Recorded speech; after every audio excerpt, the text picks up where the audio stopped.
देश की सबसे बड़ी अदालत के मुख्य न्यायाधीश यानी कि सीजीआई डीवाई चंद्रचूड़ साहब और मोदी सरकार एक बार फिर से आमने सामने हैं। जी हाँ, बिल्कुल सच है, फिर से आमने सामने हैं।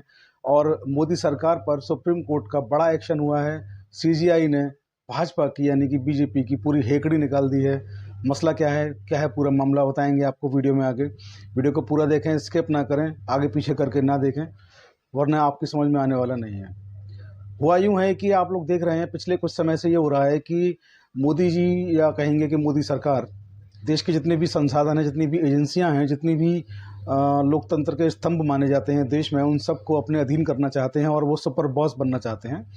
तो मोदी सरकार की सुपर बॉस बनने की जो प्रक्रिया चल रही है उसमें तमाम एजेंसीज़ को वो अपने अंदर कर चुके हैं। तमाम जगहों पर वो अपने नए नए वैकेंसीज़ को लेकर के नए नए पदों को बनाते हैं, सर्जित करते हैं और अपने लोगों को वहाँ एडजस्ट करते हैं। अब तक ये होता चला आ रहा है और अब मोदी जी की नज़र सुप्रीम कोर्ट पर है। जी हाँ, मोदी जी, ऐसा लगता है कि मोदी जी या मोदी सरकार ऐसा चाहती है कि सुप्रीम कोर्ट के ऊपर भी एक बॉस हो और वो बॉस जो हो वो केंद्र सरकार के अधीन आता हो, केंद्र सरकार के अंतर्गत आता हो।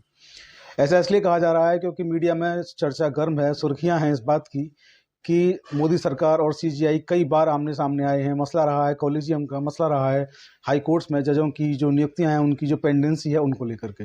हाई कोर्ट, सुप्रीम कोर्ट ने कई बार विभिन्न हाई कोर्ट्स में जजों के नाम जो है संतुष्टि की, जजों के नामों की, उनको भेजा केंद्र सरकार के पास कॉलेजियम के तहत कि आप उनको मंजूरी दें, जिससे कि जो रिक्तियां चल रही हैं हाई कोर्ट में, जो वैकेंसी हाई कोर्ट में है जजेस की, जिससे कि हाई कोर्ट पे बहुत बड़ा वर्डन है, बहुत बड़ा वजन उन पर पड़ रहा है, काम नहीं कर पा रहे हैं। तो अगर रिक्तियां पूरी होंगी तो उनका वजन कम होगा और लोगों को इंसाफ मिल पाएगा, न्याय मिल पाएगा।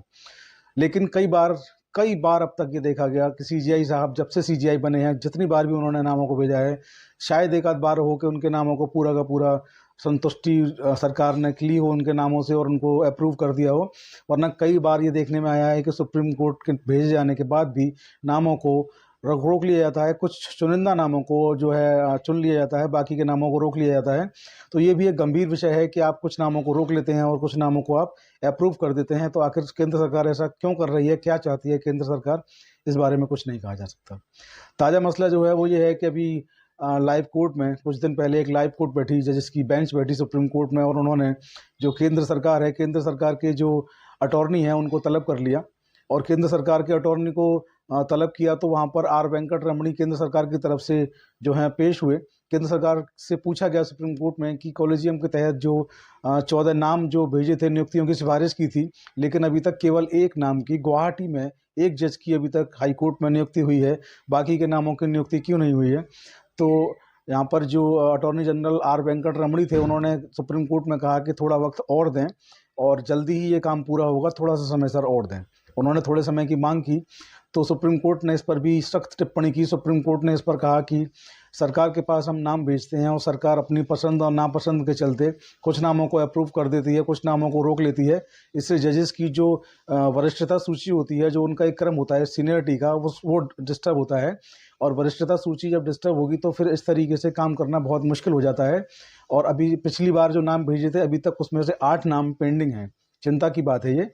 और ये क्यों लटकाए गए हैं इस बारे में अभी तक कुछ भी नहीं बताया गया है। दूसरी सबसे बड़ी बात यह है कि अभी तक पिछले दिनों में आपने 6 जजेस के विभिन्न हाई कोर्ट से ट्रांसफ़र किए हैं। 5 जजेस के आपने ट्रांसफ़र किए हैं और 6 जजेस को आपने लटकाए रखा है, अभी तक उन पर कोई फैसला नहीं लिया है। और जिन 5 जजेस के आपने ट्रांसफ़र्स किए हैं, उन 5 जजेस में 4 जजेस जो हैं वो गुजरात के हैं। ये चिंता का विषय है, ये हमारा नहीं, सुप्रीम कोर्ट का ऐसा कहना है। सुप्रीम कोर्ट की बेंच ने कहा है कि 4 जजेस के नाम जो ट्रांसफ़र में जो आए हैं, ट्रांसफ़र लिस्ट में जो आए हैं, वो गुजरात से हैं। ये चिंता का विषय है।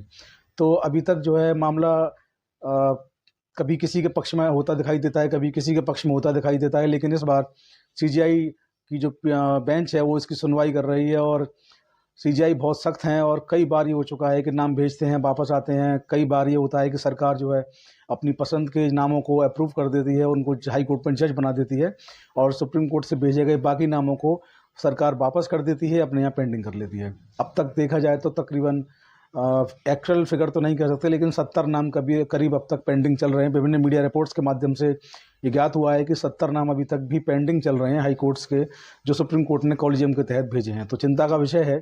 सुप्रीम कोर्ट देश का एक सर्वोच्च संस्थान है भारत के संविधान ने उसको सर्वोच्च बनाया है, लोकतंत्र का चौथा स्तंभ है।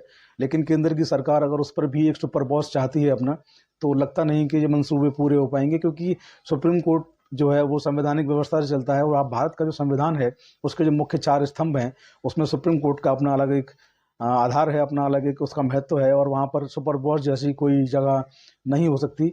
ये संवैधानिक एक व्यवस्था है, संवैधानिक एक भाग है। तो अभी तो मोदी सरकार जो है और सीजीआई जो है कई बार इस चीज़ को लेकर आमने सामने आए हैं, लेकिन अब जो लाइव कोर्ट में गवर्नमेंट के अटॉर्नी जनरल को बुलाकर, आर वेंकट रमणी को बुलाकर जो सुप्रीम कोर्ट ने पूछा है और जो तल्ख टिप्पणियां की हैं, ये कहीं ना कहीं मान लीजिए कि मोदी सरकार पर सुप्रीम कोर्ट का भयंकर एक्शन है। और कहीं ना कहीं बीजेपी जो है इससे परेशान नजर आ रही है, उनके माथे पे पसीने की चिंता की लकीरें दिखाई दे रही हैं। तो ये बहुत बड़ी बात है। तो फिलहाल जो है सीजीआई साहब जो है अपना जो उनका कर्तव्य है, अपना जो उनका अधिकार है, जो उनका दायित्व है, जो संविधान ने उनको दिया है, उसको काम कर रहे हैं, बहुत अच्छा काम कर रहे हैं। सीजीआई साहब को मैं बार बार सैल्यूट करता हूं कि देश के लोगों में उन्होंने न्याय की एक विश्वास की एक ज्योति जगाई है जो बहुत समय से लुप्त हो चुकी थी। तो आज की वीडियो में इतना ही। वीडियो आप लोगों को अच्छा लगा हो तो इसको अपने दोस्तों और साथियों तक शेयर अवश्य करें, ज़्यादा से ज़्यादा लोगों तक इसको फॉरवर्ड करें। इसके साथ आप लोग हमें चौधरी लीगल एसोसिएट और ऑफिशियल प्रतीक चौधरी दोनों यूट्यूब चैनल पर सब्सक्राइब करना ना भूलें, शेयर करें, कमेंट करें। इसके अलावा आप लोग हमें फेसबुक और इंस्टाग्राम पर भी फॉलो कर सकते हैं, आईडी सेम है, चौधरी लीगल एसोसिएट। सबके लिंक आपको डिस्क्रिप्शन के बॉक्स में मिल जाएंगे। आज की वीडियो में इतना ही। जय हिंद, जय भारत, नमस्कार।